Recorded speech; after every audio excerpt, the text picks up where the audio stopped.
dear students, today we will start our section A, Steve jobs story. यहाँ पे देखिए Steve jobs की story के बारे में दिया गया है, उनकी कहानी के बारे में। तो ये जो है स्टीव जॉब्स ने एप्पल कंप्यूटर जो है उसका आविष्कार किया, मतलब उसके जो है ये जनक कहलाते हैं, founder of Apple computers. Okay, तो चलिए हम आगे उनके बारे में पढ़ेंगे। Now read an article about an iconic figure who did so much in his short span of life. These are his thoughts on 3 aspects of life.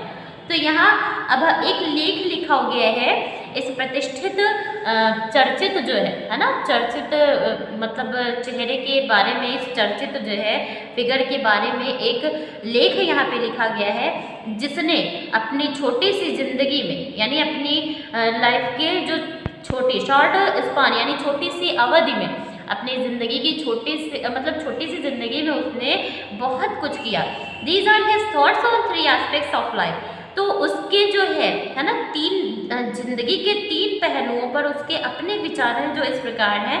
About connecting the dots, है ना, ये पहला विचार ये है अबाउट कनेक्टिंग द डॉट्स, यानी कि किसी चीज़ से कनेक्ट करना। डॉट्स कैसे, किस चीज़ से कनेक्ट करना, जो चीज़ें हमें पसंद हो या जो चीज़ें हमें जिसमें हमें इंटरेस्ट लगता हो उससे कनेक्ट करना, उसके बारे में दिया हुआ है। अबाउट लव एंड लॉस, यानी लाभ और हानि के बारे में, ठीक है। अबाउट डेथ, यहाँ पे 3 इनका जो है ये थॉट्स है, 3 जिंदगी के मतलब 3 पहलू हैं जिन पे इनका अपना विचार है, जो कुछ इस प्रकार से दिया गया है। तो यहाँ पर अब हम आगे पढ़ेंगे। Steve Jobs dropped out of Reed College after the first 6 months, but then stayed around as a drop in for another 18 months और so before he really quit. मतलब स्टीव जॉब्स जो थे पहले 6 महीनों के बाद रीड कॉलेज से बाहर हो गए।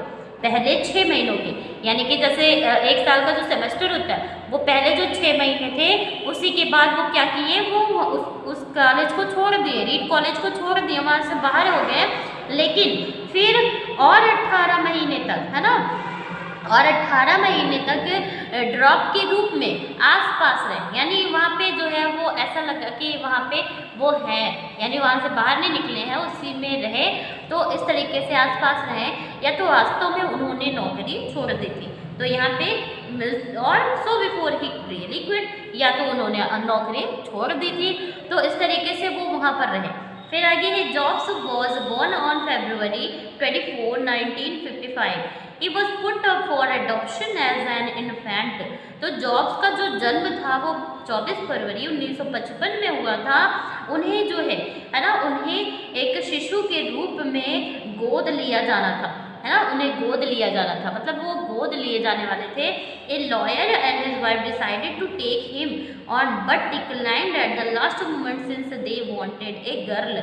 एक लॉयर, है ना, एक वकील और उनकी पत्नी जो है, लॉयर और उनकी पत्नी जो है उन्हें गोद लेने का निर्णय लेते हैं, है ना, उन्हें गोद लेने का निर्णय लेते हैं, लेकिन अंतिम क्षण पर यह कहकर अस्वीकार कर देते हैं कि उन्हें लड़की चाहिए, ठीक है, उन्हें लड़की की चाहत थी या उन्हें लड़की चाहिए थी।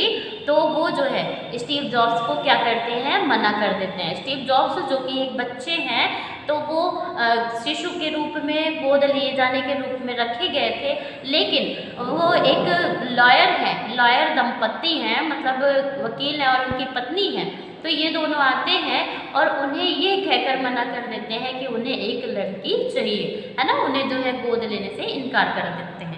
आगे है Jobs was instead taken in by a working class couple who tried their best to give him a good sound college education.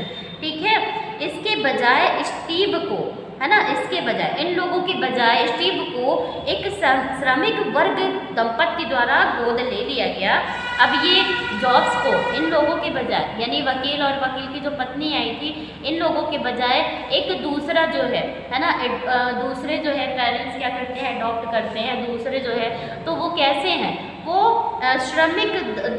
श्रमिक वर्ग के दंपत्ति हैं जिनके द्वारा स्टीव को गोद लिया गया और जिन्होंने उसे अच्छी साउंड कॉलेज शिक्षा देने की पूरी कोशिश की, है ना, उससे अच्छे साउंड कॉलेज में शिक्षा देने की पूरी कोशिश की। और देखिए, he went to an expensive college but later realized that there was no value in the education। तो वह जो है वह बहुत ही महंगे यानी कि बहुत ही बेशकीमती जो है वो कॉलेज में दाखिला किए, लेकिन उन्हें वहाँ बाद में पता चला कि यहाँ पर शिक्षा की कोई वैल्यू ही नहीं है, यहाँ पर शिक्षा की कोई कीमत ही नहीं है, शिक्षा जो है यहाँ पे बिल्कुल इम्पोर्टेंट ही नहीं है। फिर he got there for which parents struggle to pay the fees, है ना, तो उन्होंने वहाँ पर ये महसूस किया कि उसके माता पिता कितना कठिन परिश्रम कर रहे हैं उनकी फीस देने के लिए, और यहाँ पर तो शिक्षा की कोई वैल्यू ही नहीं है। वहाँ पर वो एक्सपेंसिव कॉलेज में तो जाते हैं, लेकिन वहाँ पर जब उन्हें ये रियलाइज़ हुआ कि यहाँ पर मतलब मेरे माता पिता जो है जो कि बहुत ही कड़ी मशक्क़त से मुझे पढ़ा रहे हैं, पैसे दे रहे हैं, और यहाँ पे तो शिक्षा की कोई वैल्यू ही नहीं, शिक्षा का कोई महत्व ही नहीं है। तो and he didn't wish to burden them any more, और वह उन पर और अधिक बोझ जो है नहीं बनना चाहते थे, ठीक है, और अधिक बोझ नहीं डालना चाहते थे, बर्डन नहीं डालना चाहते थे। क्यों? क्योंकि उनके माता पिता जो है बहुत ही कड़ी मेहनत करके, बहुत ही स्ट्रगल करके उन्हें पढ़ा रहे थे, शिक्षा दे रहे थे, लेकिन जिस शिक्षा को वो दिलाना चाहते थे वो शिक्षा का महत्व उस कॉलेज में था ही नहीं, तो वो और अधिक उस पर जो है काम नहीं करना चाहते, तो वो और अधिक उस पर जो है उस चीज़ का बोझ जो अपने माता पिता पर डालना नहीं चाहते थे। He says the minute, है ना, he says the minute the minute I dropped out, I could stop taking the required classes that didn't interest me and begin dropping in on the ones that looked interesting। तो यहाँ पे वो कहते हैं जिस minute मैं बाहर गया, मैं आवश्यक कक्षाएं लेना बंद कर सकता था, है ना, मैं आवश्यक कक्षाएं लेना बंद कर सकता था। और फिर क्या होता है, जिन्हें मुझ में रुचि नहीं थी, है ना, जिन्हें मुझ में रुचि नहीं थी मैं उन क्लासों को लेना बंद कर सकता था, और जो दिलचस्प थे उन्हें झांकना शुरू किया, है ना, and begin dropping in on the ones that looked interesting. जिन्हें मुझ में इंटरेस्ट नहीं था मैं उन्हें छोड़ना ज़रूरी समझता था, है ना, उन क्लासों को छोड़ना ज़रूरी समझता था, मैंने उन क्लासों को लेना छोड़ दिया, और मैंने जो है अपने आप इंटरेस्ट लेने के लिए, है ना, और जिसमें मेरी दिलचस्पी थी मैंने उसके लिए झांकना लुक यानी उसके लिए देखना शुरू किया, ठीक है। It was not an easy life, यह कोई सरल जीवन नहीं था। He had to sleep on the floor, उन्हें जो है फर्श पर सोना पड़ा। In the rooms of his friends, अपने दोस्त के कमरे के फर्श पर उन्हें सोना पड़ा। And struggle to make ends meet, है ना, और अंतिम मुलाकात के लिए उन्हें काफ़ी कड़ी मेहनत करनी पड़ी। A went to the Hare Krishna temple on Sunday, वह जो है हरे कृष्णा मंदिर संडे नाइट्स को गए, संडे नाइट्स यानी रविवार की रात को वो हरे कृष्णा मंदिर गए to get one free meal, यानी कि एक मतलब मील, है ना, जो भोजन होता है उसको पाने के लिए फ्री, वहाँ पे फ्री मील था, तो वो उसे पाने के लिए संडे की रात को जो है हरे कृष्णा मंदिर गए। फिर देखिए his intuition and curiosity got the better of him, उनकी जो ये इंट्यूशन थी, उनका जो गट फीलिंग था, उनकी जो हिम्मत थी और उनकी जो उत्सुकता थी उन्हें और बेहतरीन बनाती गई, ठीक है, द बेटर ऑफ हिम, उनके लिए बेहतर होती गई।